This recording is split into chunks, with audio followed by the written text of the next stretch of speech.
Bully cuts the wrong black girl's hair, not knowing she is a ruthless fighter. The humid air hung thick and heavy as Imani sat lotus-legged in her small backyard garden, the scent of honeysuckle sweetening each inhale. Sunlight, fractured by the leaves of the ancient oak, dappled her face. She closed her eyes, focusing on the gentle rhythm of her breath, trying to still the whirlwind of anxieties swirling within. School. Tests. The relentless hum of teenage drama. It was a constant cacophony she struggled to mute. A faint memory flickered, the rasp of her grandmother's voice. "Find your center, Imani. It is the only truth." Nana had always spoken in riddles, peppered with the wisdom of generations. This morning, Imani needed that truth. Needed the quiet strength Nana embodied. She inhaled deeply, willing herself to find that stillness. A mockingbird's song pierced the silence, sharp and clear. Imani opened her eyes, frustration tightening her jaw. Distraction was a persistent adversary. With a sigh, she rose, the dew-kissed grass cool beneath her bare feet. Time for the charade.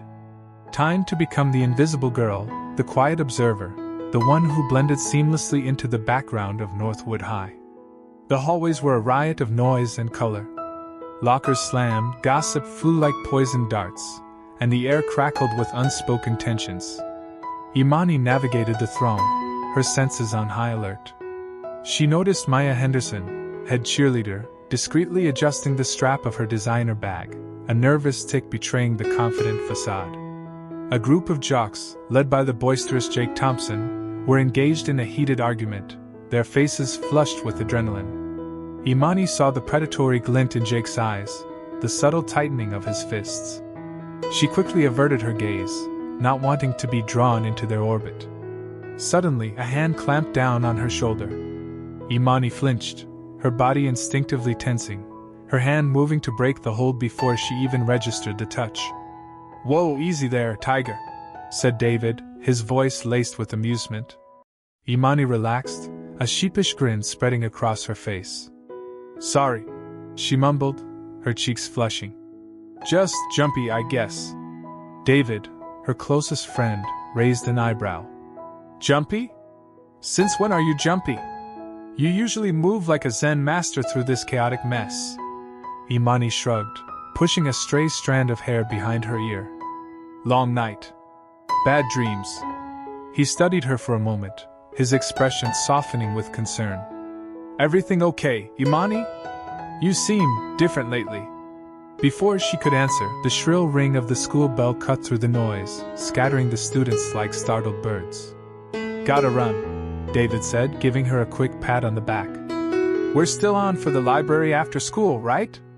"Yeah, definitely," Imani replied, offering a genuine smile.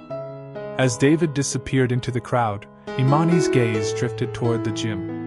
The rhythmic thud of basketballs and the squeak of sneakers echoed down the hall. She closed her eyes for a moment, remembering Nana's calloused hands guiding her through the fluid movements of the iron lotus, a forgotten technique passed down through generations of Okoro women. "Balance," Nana had said, her voice a low rumble. "Power comes not from brute strength, but from perfect balance. Find your center, Imani. And never ever let them see it." Imani opened her eyes, the memory fading. Nana was gone now, and the iron lotus was a secret, buried deep within her. A secret she intended to keep. She turned and walked towards her first class, the whispers of her family's legacy a faint echo in the back of her mind. A legacy she desperately hoped she wouldn't need. Queen Bee's sting. Brittany Hayes' white convertible cleaved through the Northwood High parking lot, sunlight dancing off its pristine surface. Jessica Morales hurried behind, struggling to keep up with Brittany's purposeful stride and the sea of expensive perfume that clung to her wake. Flanking Brittany were Chloe and Tiffany, expressions carefully blank, reflecting her practiced air of indifference. "Did you catch Maya's get-up yesterday?" Brittany drawled, her lacquered nails drumming a quick tattoo against her phone. "Floral explosion gone wrong. Honestly, it looked like a garden gnome had a seizure on her." Jessica offered a nervous giggle.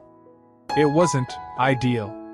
She chewed her lip, a fleeting image of Maya's crestfallen face and the lunch line flashing through her mind. Brittany halted, nearly causing a collision. Alright, listen up. Homecoming next week? It needs to be epic. A moment, indelibly etched in their memories. Her gaze swept the bustling corridor, settling on a girl struggling with her jammed locker, sending a cascade of textbooks to the floor. Honestly, some people just weren't designed for public consumption. Jessica trailed Brittany's line of sight. It was Aisha, a low-key presence from English class. She seems nice, Jessica ventured, met with a withering look from Brittany. Nice is a non-starter, Jess. Nice is forgettable. Nice fades into the wallpaper. We need to remind them of the pecking order. Brittany's tone sharpened, a viperous contrast to her syrupy demeanor with the faculty. Later, during lunch, Brittany toyed with her salad, her perfect lips pursed in discontent. My brother just got into Yale, she declared, the practiced nonchalance failing to mask the underlying anxiety. And Kendra, of course, is already interning at some white shoe law firm. Seriously, what am I supposed to do? Flip burgers? Jessica recognized the truth. Brittany was floundering in the shadows cast by her overachieving siblings. This fueled her hunger to dominate, to carve out her own empire, no matter how insignificant or cruel. Northwood High was her dominion, ruled with an iron will concealed by a veneer of charm. You're like the queen of this place, Jessica offered, attempting to bolster Brittany's wavering confidence. A predatory smirk curved Brittany's lips. Precisely. And popularity is currency. Currency that demands safeguarding. Her gaze flickered towards Aisha, seated alone near the window, absorbed in a sketchpad. A plan began to take shape in Brittany's mind, sharp and clear as cut glass. I think, Brittany murmured, her voice a low, seductive purr, that Aisha might benefit from a little refining. Just a touch-up. What do you think, Jess? A little off the top? Perhaps a fresh perspective on things. Jessica's stomach lurched. She started to object, but Brittany's glacial stare silenced her. The queen bee had selected her next victim, and Jessica knew, with a sickening certainty, that there was no escaping the inevitable sting. A prank bruise. The low hum of Mrs. Davison's voice droned on about mitochondria and cellular respiration, but Brittany wasn't listening. She was too busy reapplying a coat of shimmering gloss to her already perfect lips. A ripple of laughter from the back of the class snagged her attention. Imani Okoro. Again.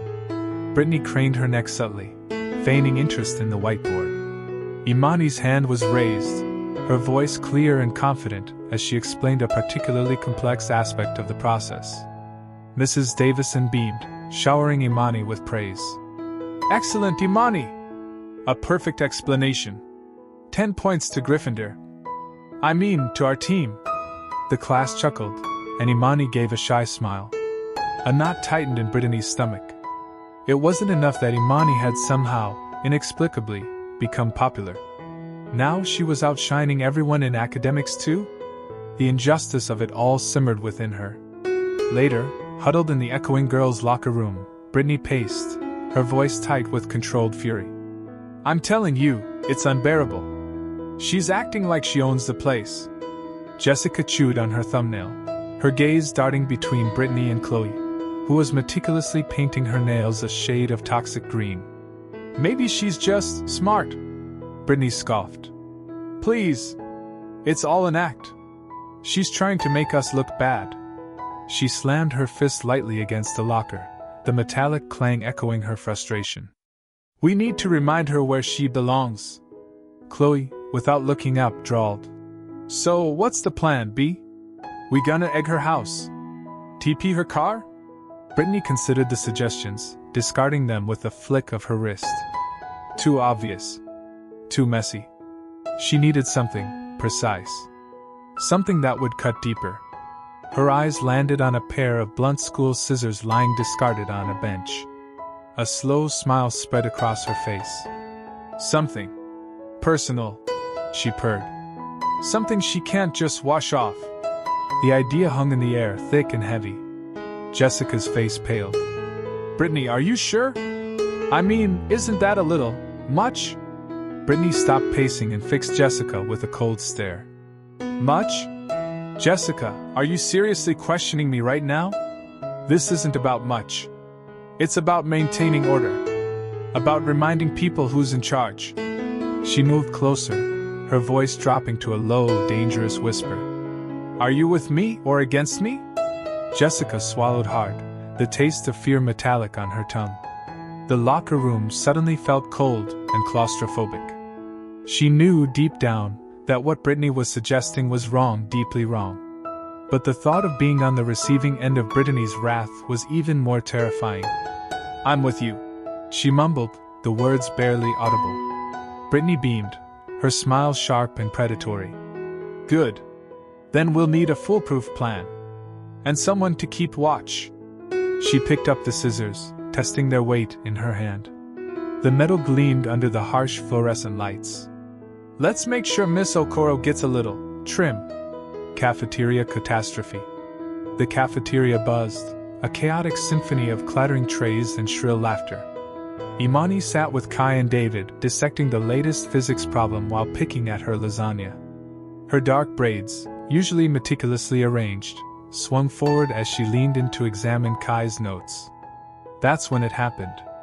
A cold, metallic snip echoed too close to her ear. Imani recoiled, a startled yelp escaping her lips. A chunk of her braid lay on the table, severed clean. Her fingers flew to the back of her head, finding jagged, uneven ends where smooth strands had been. Brittany Hayes stood behind her, scissors glinting in her hand, a smirk plastered across her perfectly glossed lips. Jessica Morales hovered nervously beside her, face pale, fiddling with the strap of her backpack. Oops, Brittany said, her voice dripping with mock innocence. Butterfingers. Guess I got a little scissor happy. The cafeteria went silent. All eyes were on Imani. Some students snickered, pointing and whispering. Others stared, a mixture of shock and discomfort etched on their faces. Imani felt the blood rush to her head. Humiliation, raw and burning, surged through her. She wanted to disappear, to melt into the linoleum floor and never be seen again. Her carefully constructed facade of cool confidence crumbled. Brittany, what the hell? David sputtered, rising from his seat, his fists clenching. Kai was already on his feet, his eyes narrowed into dangerous slits. But Imani held up a hand, stopping them. She wouldn't give Brittany the satisfaction of seeing her lose control. She took a shaky breath, trying to regain her composure. The snickers intensified. You think this is funny, Brittany? Imani asked, her voice trembling despite her best efforts. Brittany tossed her head, her blonde hair cascading down her back. Hilarious. You needed a trim anyway. That style was so last week. Her eyes flicked to Jessica, a silent command passing between them. Jessica flinched, avoiding Imani's gaze. Brittany and her crew, emboldened by the captive audience, sauntered towards their usual table, their laughter echoing through the suddenly cavernous space. Brittany threw the discarded chunk of braid into Imani's abandoned lasagna. The laughter grew louder.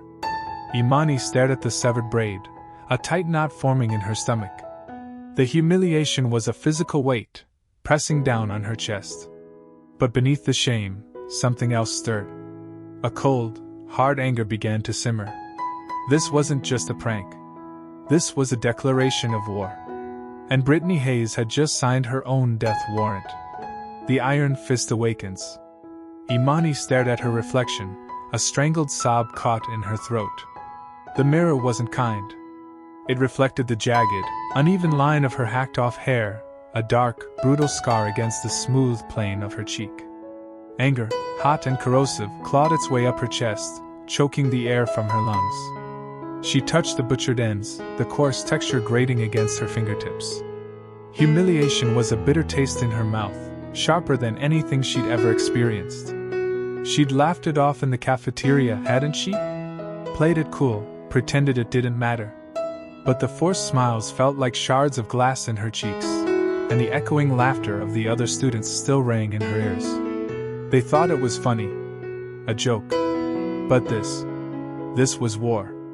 Her gaze drifted to the small wooden box on her dresser, intricately carved with symbols she only vaguely understood. Inside lay her grandmother's beaded bracelets, gifts from a life lived fiercely and on her own terms. Images flashed in her mind, her grandmother's strong, callous hands, the unwavering steel in her eyes, the rhythmic click of the beads as she told stories of their ancestors. "You are an Okoro, Imani," her grandmother's voice echoed in her memory, deep and resonant. "Our blood runs with the strength of warriors. Never forget who you are. Protect yourself. Protect your family. Protect our honor."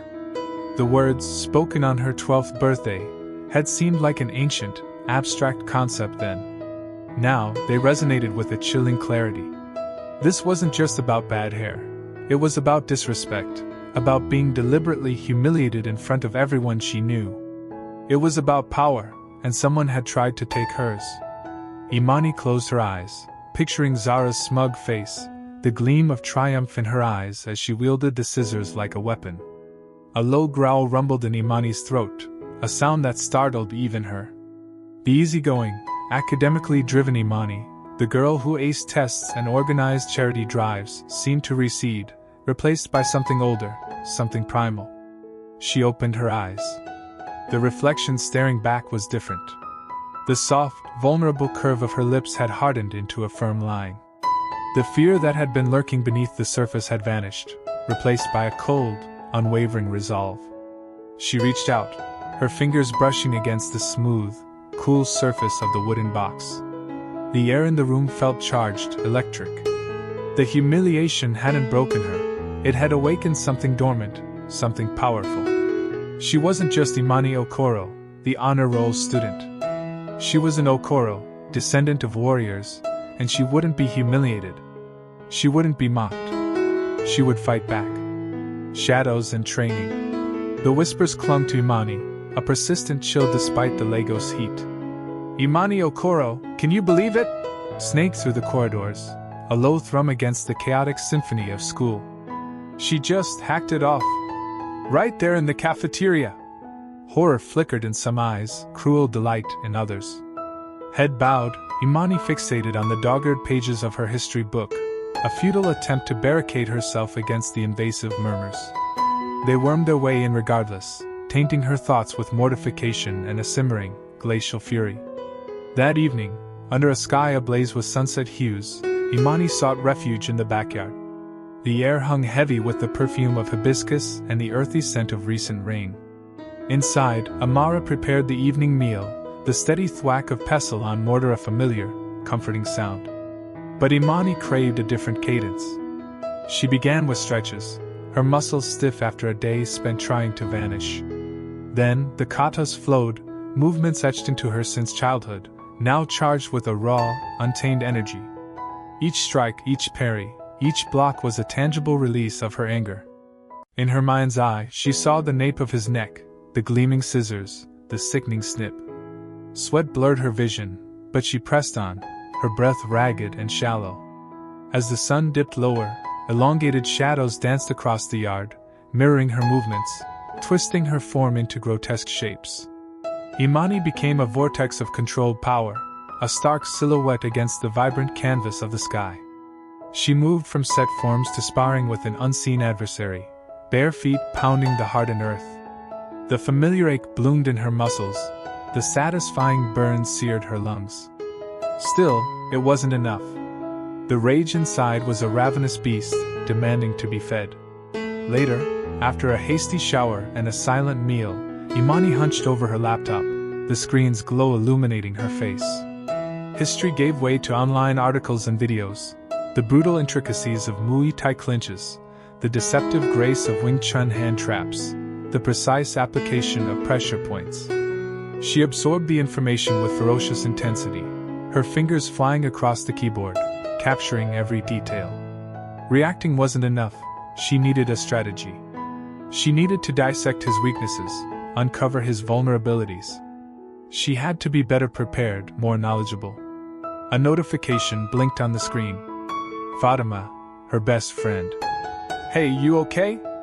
Everyone's going crazy." Imani paused, then tapped out a brief reply. "Just studying." She snapped the laptop shut. Studying was part of it, certainly, but far from the whole truth. The real education was happening in the twilight of her backyard, fueled by a fire that threatened to incinerate her.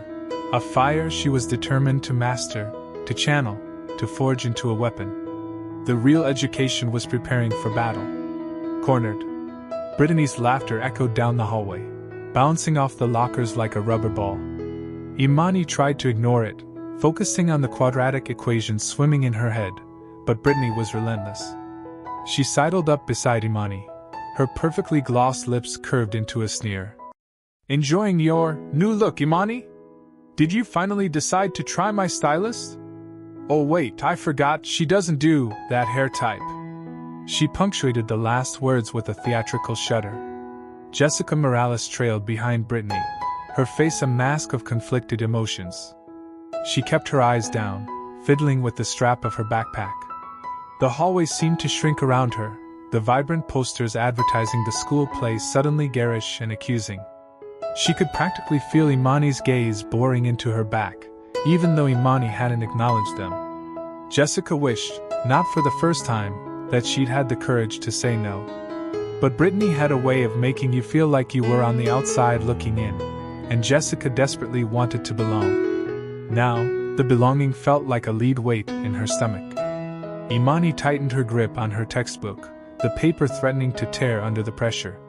She kept walking, her pace steady, refusing to give Brittany the satisfaction of a reaction. The bell for the end of the day shrieked, a jarring sound that vibrated through her bones.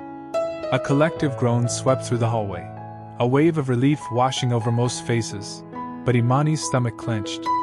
She knew what was coming.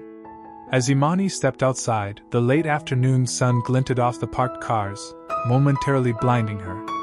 She blinked, trying to adjust her vision, and that's when she saw them.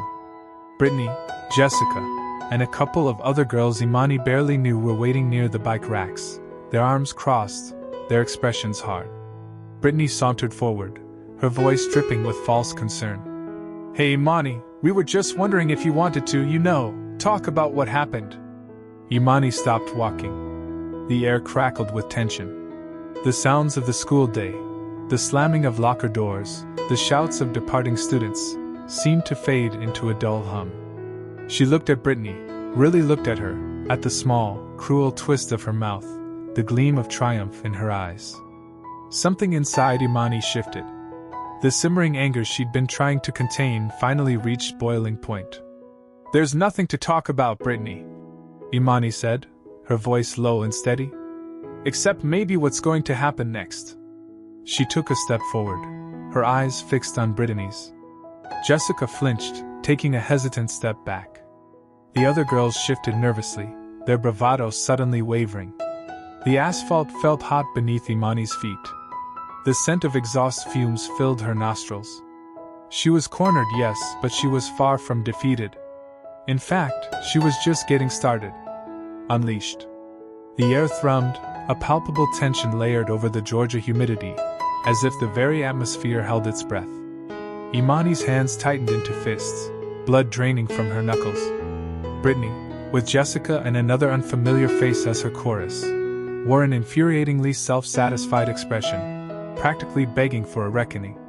Well, the prodigal princess returns," Brittany drawled, her voice a syrupy mockery. "Decided to grace us with your presence, Okoro?"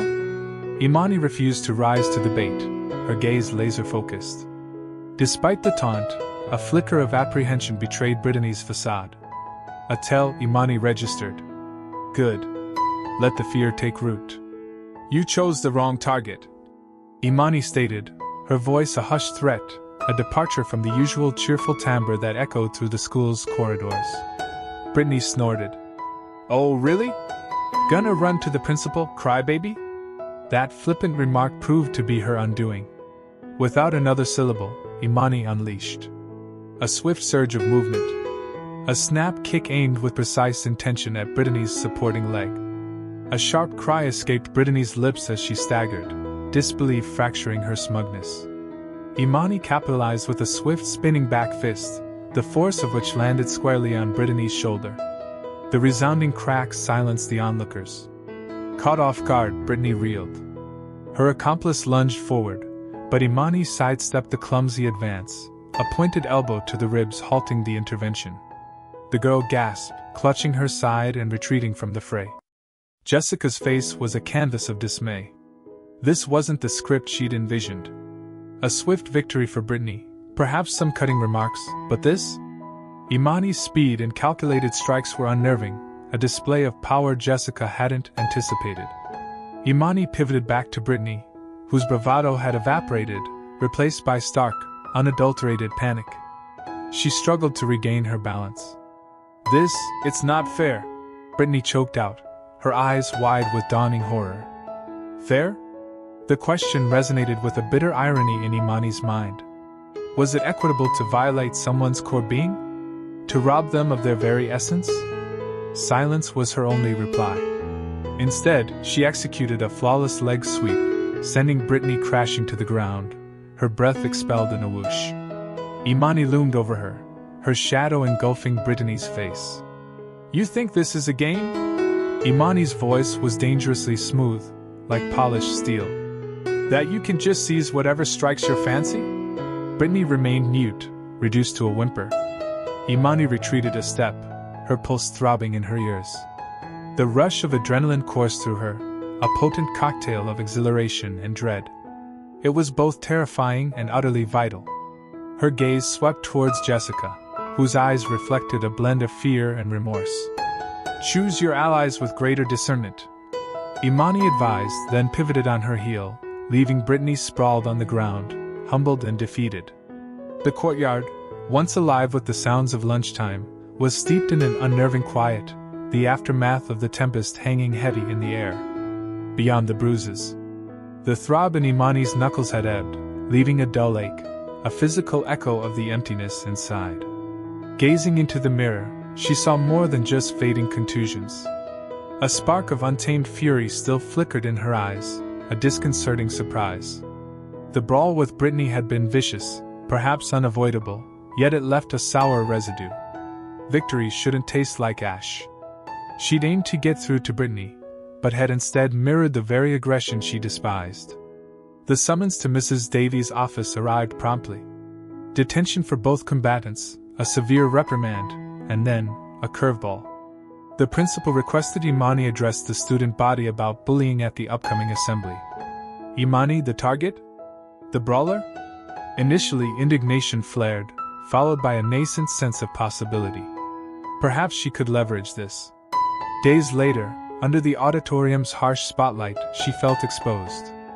Her gaze swept across the assembled students, locating Brittany's dark scowl near the back. Imani cleared her throat, her voice surprisingly firm. We all recognize bullying, she began. The hushed taunts, the casual violence, the devaluation of another. But it transcends physicality. It's the cruel remarks, the deliberate exclusion, the insidious way we render others invisible. She spoke of compassion, of striving to comprehend another's burden, of the remarkable ability of kindness to diffuse animosity. She avoided naming Brittany, yet the stark sincerity in her tone permeated the room. Brittany remained slumped, avoiding all eyes. The speech, the ensuing whispers in the corridors, the accusatory glances, all began to erode her carefully cultivated facade of nonchalance. Detention paled in comparison to the realization she was no longer an object of envy, but of scorn. For the first time, she glimpsed the terror and suffering she inflicted reflected in the faces surrounding her. The fallout was real, palpable, and terrifying. After the assembly, as Imani packed up, Jessica approached, her eyes swollen and red. Imani, she murmured, her voice trembling. I'm so sorry.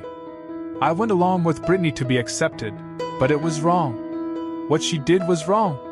Tears cascaded down Jessica's cheeks. Can you ever forgive me? Imani examined her, discerning genuine contrition. The embers of anger lingered, but she also perceived Jessica's vulnerability, her desperate need for belonging. This isn't about my forgiveness, Jessica, Imani responded softly. It's about your own. And then ensuring you never again participate in something like this. Walking homeward, Imani sensed an internal transformation. The fury hadn't vanished, but it was now contained, directed. The fight had marked a turning point, not a conclusion. She had confronted her own rage and chosen a different course. The bruises might heal, but the lesson would endure. She was more than just a fighter, she was a guardian. And she would employ her voice, her fortitude, to protect others from the darkness she had glimpsed within herself and faced in Brittany. The hollowness had begun to dissipate, supplanted by a purpose both challenging and inspiring.